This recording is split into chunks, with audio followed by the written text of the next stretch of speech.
या सभागृहात उपस्थित असलेले सुहृद सन्माननीय श्रोते आणि विद्वज्जनांनी युक्त असलेलं हे व्यासपीठ,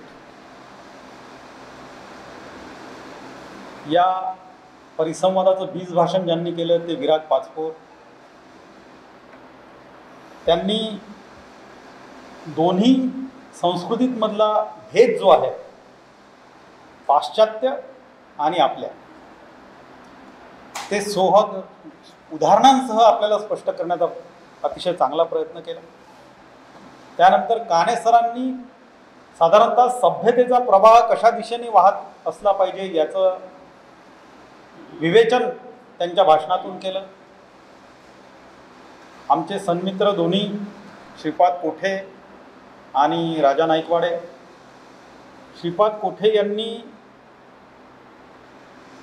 धर्म या संकुचित चौकटीत न बसता एक साधारणतः हिंदुत्वाची व्याख्या किती मोठी राहू शकते हे आपल्याला त्यांच्या तात्विक विवेचनातून दाखवून दिलं. साधारणतः धर्म अनेक महापुरुषांच्या व्याख्यांमधून आणि सामान्यांच्या आचरणांमधून कसा फुलला पाहिजे याचं वर्णन आपल्याला राजा नाईकवाडे यांनी केलं. मुळात श्रीपाद कोठे जे म्हणाले की धर्म हे एक व्यासपीठ असलं पाहिजे, हिंदुत्व हे एक व्यासपीठ असलं पाहिजे. आता कुठलंही व्यासपीठ जे आहे ते फार महत्त्वाचं आहे. म्हणजे आपल्या सामान्यांच्या भाषेत समजा जर बोलायचं झालं तर कोणीही समजा जर बोललं तर त्याला काही फारसं महत्त्व नसतं. म्हणून आम्ही पत्रकार जगतामध्ये म्हणत असतो की कोणता माईक बोलतो हे फार महत्त्वाचं असतं. तो काय बोलतो हे त्या त्या व्यक्तीच्या महिमेवर अवलंबून असतं. म्हणजे आपण बघतो ना की एखादा साधा समजा जर वाक्य मी म्हटलं तर ते कदाचित लोकांना तेवढ्या टाळ्या खाऊ वाटणार नाही, पण समजा जर एखाद दिग्गजानी समजा जर म्हटलं तर त्या वाक्याचं बोधवाक्य होतं. आता त्या बोधवाक्याच्या होण्यामध्ये त्या व्यक्तीची आतापर्यंतच्या त्याच्या आचरणातली पूर्ण जे काही त्यांचं पांडित्य म्हणा, त्यांची विद्वत्ता म्हणा किंवा त्यांची एकंदरीतच वागणूक जी आहे ती त्यांच्या मागे उभी असते. आणि या ज्ञानयोद्ध्या व्याख्यानमालेचं जे काही व्यासपीठ आहे ते फार महत्त्वाचं आहे. मी आत्ता सहज बघितलं की त्याचा प्रारंभ कधी झालेला आहे, तर इथे देवधर साहेब बसले आहे. माझ्या जन्माच्या आधीपासून तुम्ही ही व्याख्यानमाला सुरू केलेली आहे आणि मला या व्याख्यानमालेचा अध्यक्ष होण्याचा योग तुम्ही आणला, त्याच्याबद्दल मी धन्यवाद देतो. मुळात एक अतिशय चांगला खल इथे झालेला आहे. तो खल होणं अभिप्रेतच होतं. आता कसं आहे माहिती आहे का, अलीकडे आपण आमचा हिंदू धर्म हा खूप सहिष्णू आहो असं उच्चारवाद म्हणत असतो. पण समजा जर अलीकडच्या काही घटनांचा वेध घेतो म्हटलं तर आपल्यालाच त्याचं वाईट वाटतं की आम्ही एवढे असहिष्णू झालो आहोत का. म्हणजे मी दिलेल्या उदाहरणांमधून समजा जर काहींना वाईट वाटलं तर मी दिलगिरी व्यक्त करतो, पण माझा म्हणण्याचा उद्देश कसा आहे माहिती आहे काय, आजकाल आपल्या सण समारंभांचा इव्हेंटमध्ये रूपांतरण होते आहे काय, आणि हे इव्हेंटचं रूपांतरण समजा जर काळाची गरज असेल तर ते सर्वसामान्य लोकांपर्यंत त्याची वस्तुस्थिती पोहोचवण्याचा प्रयत्न आपल्या समाजातल्या दिग्गजांनी किंवा कार्यप्रवण सजग नागरिकांनी केली आहे काय, असा प्रयत्न हे लोक करतायत का याचा आपण विचार करायला पाहिजे. आपण कसं आहे की आधीपासून जेव्हा बघतो की म्हणजे मानवी सभ्यतेचा काळ ज्याला आपण म्हणतो त्याचा समजा जर उगम कुठपासून होता हे समजा जर पाहिलं तर फार खोलपर्यंत आपल्याला जावं लागतं. म्हणजे भारतीय उपखंडातला समजा आपण वेध घ्यायला गेलो तर अलीकडे बलुचिस्तानचा खूप उल्लेख जोराने होतोय, पण या कृषक संस्कृतीचा उद्गम ज्याला आपण म्हणतो तो त्या बलुचिस्तानमधल्या मेहरगडमध्ये झालेला आपल्याला संशोधनामध्ये आढळून आलेला आहे. बरं, त्यावेळा जमिनीचा जो स्तर तपासला होता आपण, तर त्या स्तरामध्ये बार्ली आणि गव्हाचं पीक कसं घ्यायचं हे तेव्हाच्या कृषी संस्कारांनी आपल्याला दाखवून दिलं होतं.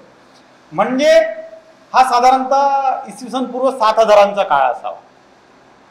म्हणजे तेव्हापासून आणि त्या काळाचा जेव्हा शोध घेतला आपल्याला असं म्हणजे मोहनजोदडो किंवा हडप्पा ही जी काही संस्कृती असेल, सिंधू संस्कृती असेल, अशी वेगळी वेगळी संस्कृती आणि सभ्यता त्याचा उल्लेख पूर्व वक्त्यांनी केलेला आहे. आपल्याला कृषी संस्कृतीच्या अंगाने जनावरं पाळली पाहिजे हा उगम केव्हापासून झाला ह्याचा शोध आपण जेव्हा घेतला तर हा संस्कृती आणि सभ्यता, राजा नाईकवाडे यांनी पण चांगला उहापोह त्याचा केला, हे तसे समजा जर म्हटले तर हातात गुंफलेले एक शब्द आहे. आपल्याला असं लक्षात येतं की खोलवर समजा जर इंटेन्स विचार करायला लागलो आपण तर असं लक्षात येतं आपण आधी मानवापर्यंत समजा गेलो. आणि आता अर्थात आपल्याला कल्पनाशक्तीचे घोडे दौडवावे लागतील की या आदिमानवाला तो जेव्हा आदिमानवाची उत्पत्ती झाली, हे जग जे आहे ना, एक गोष्ट लक्षात असू द्या, या कुठल्याही संस्कृतीच्या सभ्यतेच्या ज्या काही संकल्पना आहेत त्या अस्तित्व आणि सहअस्तित्व या दोघांच्या व्याख्यांवर अवलंबून आहे किंवा बेस जो आहे ना तो त्याच्यावर आहे. आता तुम्ही विचार करा की हा जो काही आदिमानव होता किंवा टोळ्या ज्या काही होत्या यांच्यामध्ये रागाचा उद्भव आधी निर्माण झाला असेल की प्रेमाचा, आपण असा विचार करू. मानवी प्रवृत्ती काय, तेव्हा कुठलाही धर्म, कुठलीही आचरण पद्धती किंवा जीवनशैली अस्तित्वात नव्हती आणि त्या काळामध्ये सर्वात मोठी समस्या कोणती असेल तर भूक ही समस्या असेल. मग जे काही नंतरच्या काळामध्ये संस्कृती विकृती वगैरे वगैरे आपण जे काही असतो की आपल्या ताटाचं दुसऱ्याला देणं म्हणजे संस्कृती वगैरे, तर आता त्या काळामध्ये मी तोडलेलं झाडाचं काही फळ आहे ते मी न खाता दुसऱ्याला द्यायचं ही संस्कृती त्यांच्यात डेव्हलप झाली असेल का, याचा तर्काचं अधिष्ठान ज्याला आपण म्हणतो ताणून खूप विचार जरी केला असला तरी जोपर्यंत, कारण तेव्हा जनावरांमध्ये आणि माणसांमध्ये काही फारसा फरक नसावा, त्याच्या मुखातून कदाचित बोलीऐवजी चित्कार बाहेर येत असावे, तो ओरडत असावा माणूस, आणि त्याचं जे काही ओरडणं आहे त्या समोरच्या माणसाने जाणून घेण्याइतकी परस्पर अनुभूती ज्याला आपण म्हणतो ती डेव्हलप झाली असेलच. मी अगदी प्रारंभीचा काळ बोलतोय. तर त्यातून तेव्हा फक्त त्याचं अस्तित्व होतं. मग नंतर त्यांनी टोळ्या बनवल्या म्हणजे सहअस्तित्व झालं आणि सहअस्तित्वातून मग समजा जर एक टोळी बनली मग दुसरी टोळी बनली, मग या दोन टोळ्यांमध्ये प्रेम निर्माण झालं नसेल, पहिल्यांदा ही टोळी आपल्यावर आक्रमण करेल हा भययुक्त भाव निर्माण झाला असेल आणि त्याच्यातून यांनी आक्रमण सिद्धता केली असेल. म्हणजे आधी आपल्या अस्तित्वाचं वहन ज्याला आपण म्हणतो ते अनादी काळापर्यंत होत राहिलं पाहिजे, आपल्या टोळीतले लोक अधिक काळ जगले पाहिजे, त्यांचं अस्तित्व जास्त काळ टिकलं पाहिजे, म्हणून यांनी संरक्षणाची भूमिका घेतली होती. आणि मग आक्रमणाच्या काळात आधी आपलं फळ त्यांना द्यायच्याऐवजी त्यांनी शस्त्र निर्माण केले असते. म्हणजे स्वयंसंरक्षण हे त्यातलं कदाचित त्यांना पहिला भाव ज्याला आपण म्हणतो. माणूस जेव्हा सुरक्षित असला तेव्हा संस्कृतीचा उद्भव म्हणा किंवा प्रसार जास्त मोठ्या पद्धतीने होत असतो. आपण समजा आक्रमणाच्या छायाखाली असलो तर तेव्हा संस्कृतीचं वहन आपण पुरेशा गांभीर्याने पुरेशा स्वातंत्र्याने करू शकत नाही. मग स्वातंत्र्य हा शब्द नंतरचा आहे. हा जेव्हा आपण अनादी काळापासूनचा हा मानवीय वेग जेव्हा लक्षात घेतो तर तेव्हा लक्षात आलं की मानवी टोळ्या जेव्हा वस्ती करायला लागल्या असतील वेगळ्या वेगळ्या क्षेत्रामध्ये तर त्यानंतर त्यांच्या असं लक्षात आलं की अरे दुसरीकडे पण अशा टोळ्या आहेत. मग दुसऱ्या टोळ्यांना केवळ शस्त्राने धाक दाखवण्यापेक्षा त्यांच्याशी समजा संपर्क साधला आपण तर ते पण राहू शकतात आणि आपणही राहू शकतो. म्हणजे इथे अस्तित्व आणि सहअस्तित्वाचा भाग आला. म्हणजे आपण म्हणतो की एखादा माणूस हिमालयामध्ये जाऊन एकटा जप तप करत राहिला तर त्याच्या अध्यात्माच्या दृष्टीने तो व्यक्तिगत उन्नती त्याची जी होईल ती होईल, पण जगाला त्याच्यापासून काही धोका नाही. म्हणजे त्याचं अस्तित्व त्याच्या दृष्टीने उन्नत होणार असलं तरी आपल्या दृष्टीने धोकादायक नाही. पण समजा जर तोच माणूस ती जी काही त्याची ऊर्जा ती आध्यात्मिक ऊर्जा घेऊन समजा जर समूहात आला आणि त्यांनी आपले विचार लादायला सुरुवात केली तर कदाचित हा जो काही सजग किंवा उन्नत झालेला जो काही समाज आहे किंवा विचारशील समाज आहे त्यांना त्याची मतं पटली नाही तर त्याच्या विरोधात जाण्याची शक्यता असते. आणि हा जो काही समाज बनलेला आहे तो व्यक्तींनी बनलेला आहे. त्याच्यानंतर ज्या ज्या वेळेला आपण संस्कृतीची भाषा करतो आणि उन्नत होण्याची भाषा करतो त्यावेळेस लक्षात येत आहे की वादानंतर प्रतिवाद ज्याला आपण म्हणतो आणि ज्याला दुसऱ्याचं म्हणणं ऐकून घेण्याची कुवत किंवा पात्रता ज्याच्यात नाही त्यांनी स्वतःचाच विचार करायला पाहिजे. मी म्हणेन तेच खरं हा जो काही विचार आहे हा आपल्यासह इतरांनाही बुडवणार आहे.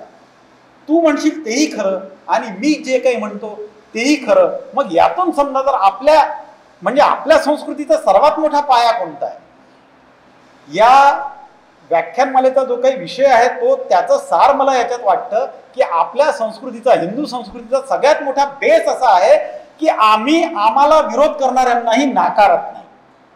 आणि हे न नाकारणं ज्याला आपण म्हणतो, ही सर्व विश्वातली सर्वात मोठी आपली उदात्तता आहे.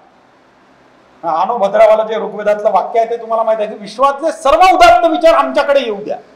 मग जे काही उदात्त विचार आमच्याकडे येत असेल, उदात्त विचार येत असताना ते आम्हाला विरोधात असले, म्हणजे चार्वाकाचं उदाहरण आता इथे दिलं कोणीतरी, तुम्ही आम्हाला विरोध करणारे असले तरी तुम्ही आमचे आहात, म्हणजे विरोध करणाऱ्याला सुद्धा स्वीकारणे ही सहिष्णुता आहे. आणि या सहिष्णुतेवर घाला घालत असताना, म्हणजे अगदी अलीकडच्या काळात समजा जर आपण येतो म्हटलं तर अलीकडच्या काळामध्ये मी सरसकट सर्वांची सहिष्णुता नाहीशी झाली आहे किंवा नष्ट व्हायला लागली आहे असं मुळीच म्हणणार नाही. पण सामूहिक रूप जेव्हा आपल्याला दिसतं आणि प्रशासकीय पदावर असलेले काही नेते मंडळी समजा जर एका समुदायाच्या विरोधात खुलेपणाने समजा जर बोलत असतील तर मला असं वाटतं की प्रशासकीय दृष्टीने ते अयोग्य आहे. आणि हे अयोग्य आहे म्हणून त्यांचे कान धरणारी कुठली तरी एक अशी संस्था ज्याला आपण म्हणतो ती उत्पन्न झाली पाहिजे. ती समजा जर निर्माण होत नसेल तर समाजातल्या काही व्यक्तींनी असं विचारशील, विवेकशील व्हायला पाहिजे. अलीकडच्या काळामध्ये काय बोलावं याच्यापेक्षा काय बोलू नये याचं भान अत्यंत आवश्यक आहे. कारण अलीकडच्या काळामध्ये आपण बघतो आहे की नवीन नवीन वाद जे काही झाले सुरू होत आहेत, सकाळी 9चे भोंगे आपल्याला माहिती आहे की त्याच्यावरून सगळं राष्ट्र पेटून उठतं अक्षरशः. आणि इथे धर्माचा उल्लेख झाला. धर्म म्हणजे काय? तर धर्म म्हणजे कर्तव्य, धर्म म्हणजे जबाबदारी. बऱ्याचशा धर्माची म्हणजे कर्तव्याची जाणीव आपल्याला करून देण्यात आली, ज्याचा उल्लेख वारंवार होतो तो म्हणजे एक महाराष्ट्र धर्म. महाराष्ट्र धर्म म्हणजे काय आहे की परस्परांना जोडून ठेवणारा मराठी जनांचं जे काही कर्तव्य आहे ते कर्तव्य आपल्याला पार पाडायचं आहे. आता हे कर्तव्य पार पाडत असताना आणि जगानुसार आपण जेव्हा वेध घेत असतो तेव्हा आपल्या असं लक्षात येतं की खूप काही जे उदात्त होत असताना विवेक फार गरजेचा असतो. आणि हा विवेक म्हणजे काय? आपण जे काही बोलतो ते खरं असायला हवं ही अपेक्षा ठीक आहे. आपण जे काही बोलतो ते खरं असायला हवं ही अपेक्षा ठीक आहे. पण जे जे काही खरं आहे ते बोलायलाच हवं हे काही महत्वाचं नाही. आता सगळे प्रॉब्लेम त्याच्यामुळे होतात. खूप सत्यवादी असण्याच्या नादामध्ये समजा जर आपल्याला ही जी काही आपला समाज आहे याला धोका निर्माण करणारं, याच्या अस्तित्वाला भय निर्माण करणारं वाक्य समजा जर बोलून जात असू तर ते आपल्याला एडिट करता आलं पाहिजे. आणि ते वेळच्या वेळेवर एडिट करणे आणि वेळच्या वेळी ते जेव्हा वाटलं तेव्हा ते बोलणं, हा विवेक अलीकडच्या समूहाचा नष्ट होतो आहे की काय असं सध्याचं वर्तमान आहे. आणि अलीकडच्या वर्तमानामध्ये जेव्हा आपण लक्ष देतो तेव्हा आपल्या आणखी एक लक्षात येतं की आपल्यालाच आपल्या मनाची सहिष्णुता वाढवावी लागणार आहे. कारण एक निकष कोणता आहे? या आपल्या देशात शांतता निर्माण व्हावी आणि ती टिकून राहावी असं समजा जर आपल्याला वाटत असेल तर सर्वात मोठी भावना म्हणजे हा देश माझा आहे ही भावना निर्माण झाली पाहिजे. आता आपल्यापैकी बऱ्याच जणांच्या याच्यामध्ये त्यांच्या बुद्धी बरहुकूम असा त्यांनी ग्रह करून घेतलेला आहे की हा समजा जर देश माझ्या आदेशानुसार किंवा माझ्या विचारानुसार समजा चालत नसेल तर हा देश माझा राहिलेला नाही. मग हा देश माझा राहिलेला नसेल तर विचारांनुसार आपले विचार रुजवायला हवे. मग ही रुजवण्याची पद्धती जी काही आहे, इथे अनेक धर्मांचा उल्लेख झाला. आपला धर्म असं सांगतो की हा आपला विचार जो आहे तो रुजवला पाहिजे. तो मनांमध्ये रुजवण्याची क्रिया जी काही आहे ती संवादाने होते. म्हणजे संवाद वादापेक्षा फार महत्वाचा आहे. आणि काही धर्म असं म्हणतात ही समजा जर आपली क्रिया धर्म विस्तृतीची समजा जर क्रिया कोणी उलथावून लावण्याचा प्रयत्न केला असेल तर तलवार काढणे हे त्या काळानुसार योग्य आहे. मग ही जी काही विचारांना ठेचणारी समजा जर तलवार आपल्या समोर निघत असेल तर त्या तलवारीचा मुकाबला कसा करायचा हे सुद्धा आपल्या हिंदुत्वामध्ये सांगून ठेवलेलं आहे. त्याच्यामुळे नेभेटपणा म्हणजे हिंदुत्व नाही ही गोष्ट अगदी क्लिअर केली पाहिजे. फक्त त्याचा उपयोग कधी केला पाहिजे हा फार महत्वाचा भाग आहे. अनेकदा आपण लक्षात घेतो म्हणजे आपल्या बरेचदा लक्षात येतं की इथे गांधीजींच्या हिंदुत्वाचा उल्लेख झाला. म्हणजे विनोबांनी एक व्याख्या केली. विनोबांनी अगदी सुटसुटीत आणि साधी व्याख्या अशी आहे हिंदू ज्याला आपण म्हणतो, की हिंदू कोणाला म्हणावं, हिंसेने दुःखी होतो तो हिंदू, अशी साधी व्याख्या. आता अहिंसेचं ज्याला आपण म्हणतो की रुजुवात ज्याला आपण म्हणतो ती महात्मा गांधींनी केली. आणि अशी रुजुवात करताना अहिंसेचं पालन पोषण करतच समजा जर आपल्याला स्वातंत्र्य घ्यायचं असं एक महात्मा म्हणत राहिला, त्यांना एक मोठं मास मोबिलायझेशन ज्यांनी घडवून आणलं, असं असताना त्यांनी माझा पहिला सत्याग्रही कोण असेल याचा उल्लेख ज्यांचा केला ते होतं विनोबांचं. म्हणजे माझा पहिला सत्याग्रही कोण असेल असं गांधीजी कोण म्हणायचे तर त्यांचं नाव घेतलं होतं त्यांनी विनोबांचं. आणि आता हे विनोबा काय म्हणतात, सत्याग्रह या शब्दातच समस्या आहे. आता ज्यांना गांधीजी पहिले सत्याग्रही म्हणायचे ते विनोबा म्हणजे सत्याग्रह या शब्दामध्ये प्रॉब्लेम आहे. का बरं प्रॉब्लेम आहे? कारण ज्याच्यात सत्य आणि आग्रह, जिथे आग्रह आला ते सत्य होऊच शकत नाही. सत्य समजा जर असेल तर त्याला आग्रहाची गरज काय? आग्रहाला पुन्हा मग आपण अट्टहास म्हणून मीच म्हणेल ते खरं. मग त्यांना विचारलं की तुम्ही गांधीजींचं वचन जे काय ते मोडून काढताय, तर ते म्हणाले हो अगदी खरं आहे, मला सत्याग्रह हा शब्द अमान्य आहे. मग काय असलं पाहिजे? मग त्यांनी असं सांगितलं की सत्यग्राही म्हणजे सत्याचं ग्रहण करणार. मी समजा जर सत्य ग्रहण केलं, आता प्रत्येकाच्या सत्याच्या व्याख्या काळानुसार बदलणाऱ्या असतात. आपण असं म्हणतो बरेचदा की हे अमुक जी काही व्याख्या आहे तेच एक अंतिम सत्य आहे. तर अंतिम सत्याच्या बाबतीत आमच्या वाडवडिलांच्या काळामध्ये समजा जर आपला हात जळला तर आम्हाला काय म्हणायचे की अरे पाणी नको लागू देऊ, आधी बर्नॉल लाव. आता डॉक्टर सांगतात की हात जळल्याबरोबर पहिले नळाखाली हात धर, ते बर्नॉल वगैरे नंतर होत असेल. म्हणजे 40 वर्षांच्या पूर्वी पाणी न लागू देणे हे समजा जर अंतिम सत्य असेल, अलीकडच्या काळामध्ये आधी पाण्याखाली हात धरणे हे अंतिम सत्य आहे. विचार करा पुढच्या 40 वर्षात काय आहे. म्हणजे अंतिम सत्य कुठलंही नसतं. आज जे काही आपण सांगतो आहे ते जगामध्ये तुम्हाला माहिती आहे की माणसाला अमर करण्याचं शास्त्र सुरू आहे. विज्ञान प्रगत दिशेने होण्याच्या दिशेने चाललाय.